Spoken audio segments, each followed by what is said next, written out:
Ecclesiastes 2 verse 1 to 26, through the Bible with J. Vernon McGee. Chapter 2. In this chapter we will find Solomon following another course to find satisfaction in life. This is a popular route for modern man who seeks satisfaction in pleasure. Pleasure. I said in mine heart, go to now, I will prove thee with mirth, therefore enjoy pleasure. And behold, this also is vanity. Ecclesiastes 2 verse 1. Solomon probably tried everything known in the way of pleasure. We are sex-mad people, and what do we have to show for it? Well, we certainly have low morals, and we have venereal disease in epidemic proportions. Today the church has entered the field also. I suppose most pastors have a sermon on sex. Some of them have a whole series.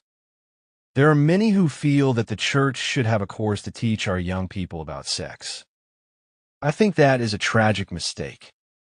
This generation is getting sex right up to their ears, all they need and more. Now Solomon was an expert in the area of sex. He had 1,000 wives and concubines, and they were all available to him. A man who had 1,000 women around him is some sort of an expert.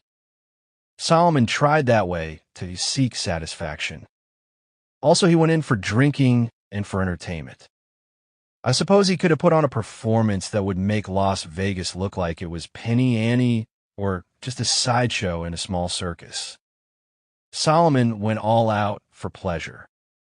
I said in mine heart, go to now, I will prove thee with mirth, therefore enjoy pleasure. But notice his conclusion, behold, this also is vanity, empty. I said of laughter, it is mad, and of mirth, what doeth it?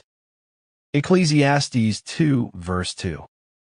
He probably had a comedian or court jester to entertain him and tell him the latest jokes, probably many of them questionable.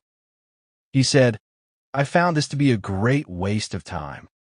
I sought in mine heart to give myself unto wine, yet acquainting mine heart with wisdom, and to lay hold on folly, till I might see what was that good for the sons of men, which they should do under the heaven all the days of their life. Ecclesiastes 2 verse 3. Under the heaven, remember that Solomon is a man probing and making experiments apart from God. I made me great works. I builded me houses. I planted me vineyards. Ecclesiastes 2 verse 4. These were hobbies with Solomon. Even today, the ruins of the stables of Solomon can be seen right in Jerusalem and in several other places. At Megiddo, a tourist guide will show you ruins of the troughs where the horses ate. Solomon had stables all over that land, although the Mosaic law had expressly forbidden a king to multiply horses. I made me gardens and orchards, and I planted trees in them of all kind of fruits. I made me pools of water, to water therewith the wood that bringeth forth trees. Ecclesiastes 2 verses 5 and 6. He had irrigation. I got me servants and maidens, and had servants born in my house. Also I had great possessions of great and small cattle above all that were in Jerusalem before me. Ecclesiastes 2 verse 7. He had a ranch out at the edge of town where he raised cattle. You may be wondering how he could afford all this. Well, Solomon had cornered the gold in his day. He had plenty of spending money, and he built in all the comforts of life. It is now known that snow was brought down from Mount Hermon so that he could have cold drinks in the summertime. I think Solomon tried everything that a man could try for pleasure. I doubt that modern man could have anything that Solomon did not have. I gathered me also silver and gold, and the peculiar treasure of kings and of the provinces. I gat me men, singers and women singers, and the delights of the sons of men, as musical instruments, and that of all sorts. Ecclesiastes 2 verse 8. He brought in the best nightclub acts from Las Vegas. He had all kinds of music, from symphony to rock, but it didn't satisfy his heart. So I was great, and increased more than all that were before me in Jerusalem. Also my wisdom remained with me, and whatsoever mine eyes desired I kept not from them. I withheld not my heart from any joy. For my heart rejoiced in all my labor, and this was my portion of all my labor. Ecclesiastes 2, verses 9 and 10. Mrs. McGee and I are out in conferences a great deal of the time. In the evenings after a service, we need to get away from everyone for a while, and one of the things we like to do is just go walking through a shopping area. I have said to her, "Would you like some time to be able to buy everything that you see and want?" She answered that she wondered how it would feel to be able to do that. Well, Solomon did just that. Anything his little heart desired, he bought. As he looked out upon this world, there was nothing that it withheld from him. You would think that all men in that position would be happy. Well, I don't know why, but they are not. I'm told that we have more suicides here in Southern California than the average for the country. One would think it would be the bums on Skid Row, the down-and-outers, who would be the ones to commit suicide. Life certainly wouldn't seem to be worth much to them. Actually, those are not the ones with the high suicide rate. It is the rich, the famous, the Hollywood movie and television stars, the folk who seem to have made it. They are the ones who commit suicide. Why? They have come to the same conclusion that Solomon did. He had tried everything in the way of pleasure and concluded. Then I looked on all the works that my hands had wrought, and on the labor that I had labored to do. And behold, all was vanity and vexation of spirit, and there was no profit under the sun. Ecclesiastes 2, verse 11. What a statement from a man who had everything. A great many people will not take Solomon's word for it. They have to make the same experiments, although not to the extent that Solomon did. Eventually they arrive at the same conclusion. They say, life is empty. Solomon said, all was vanity and vexation of spirit, and there was no profit under the sun. Throughout the remainder of this chapter, Solomon moves into another area. I wish I had a better word for it, but I simply call it materialism. Materialism. This is living for the now, and this should be understood by people today, because we say we are the now generation. It is a materialistic concept. It is a living for the here and now, living for self, selfishness. Each of these words describes a facet of this type of living. And I turned myself to behold wisdom and madness and folly. For what can the man do that cometh after the king? Even that which hath been already done. Ecclesiastes 2, verse 12. In other words, no one could live it up more than Solomon did. He said they would have to repeat what he had done and would find it very monotonous. Then I saw that wisdom excels folly, as far as light excels darkness. Ecclesiastes 2, verse 13. It is better to be a wise man than to be a fool. It is better to be an educated man than to be an ignorant man. The wise man's eyes are in his head, but the fool walketh in darkness. And I myself perceived also that one event happeneth to them all. Ecclesiastes 2, verse 14. The wise man's eyes are in his head. I've heard my parents and my school teachers say to me, use your mind. Use your head. Use your eyes. That is what Solomon is saying. A wise man uses his head and his eyes, but the fool walketh in darkness. I myself perceived also that one event happeneth to them all. Regardless of how smart you are, you don't really get too far away from the fool, because you both are going to be carried out feet forward and laid to rest somewhere. You both will end up in the same way. Then said I in my heart, as it happeneth to the fool, so it happeneth even to me. And why was I then more wise? Then I said in my heart, that this also is vanity. Ecclesiastes 2, verse 15. You would think that a smart fellow would find another way out. Then I said in my heart, that this also is vanity.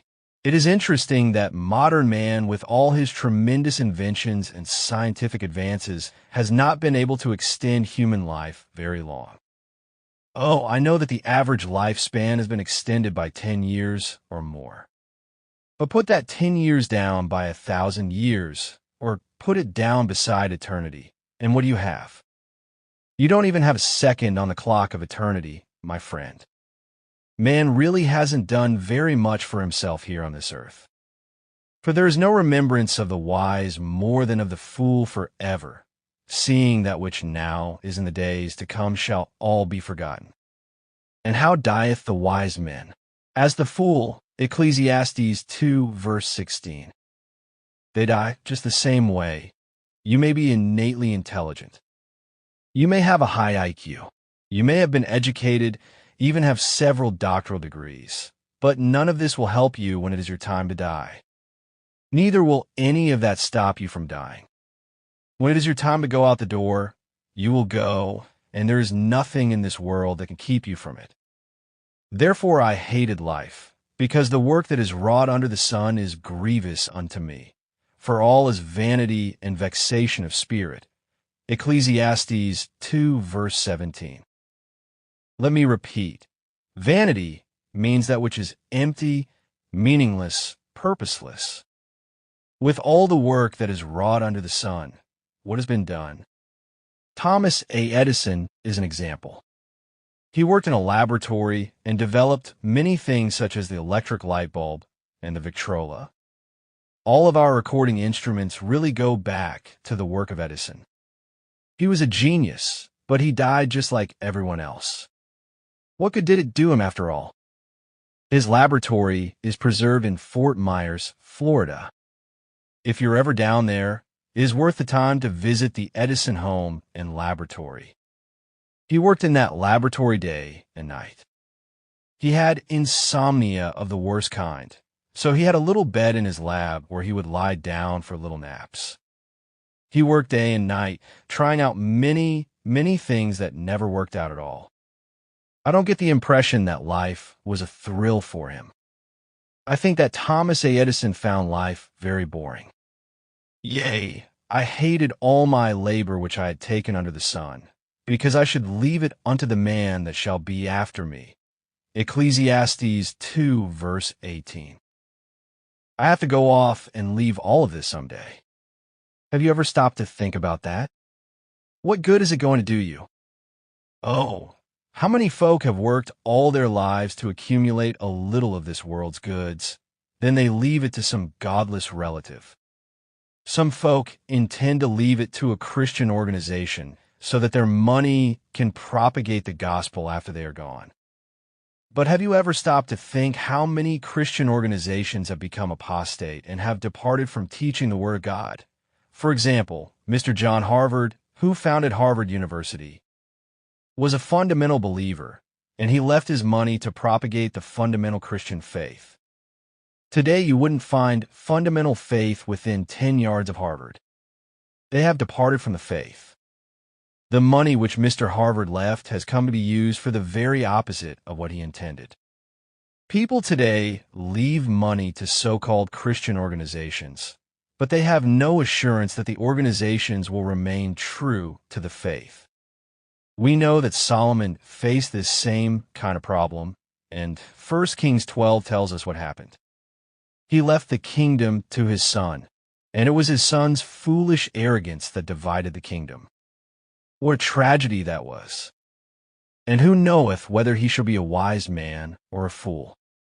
Yet shall he have rule over all my labor wherein I have labored, and wherein I have showed myself wise under the sun. This is also vanity. Ecclesiastes 2, verse 19. Solomon saw that it was a waste of time to work for something and then to turn it all over to a fool. Therefore I went about to cause my heart to despair of all the labor which I took under the sun. Ecclesiastes 2, verse 20.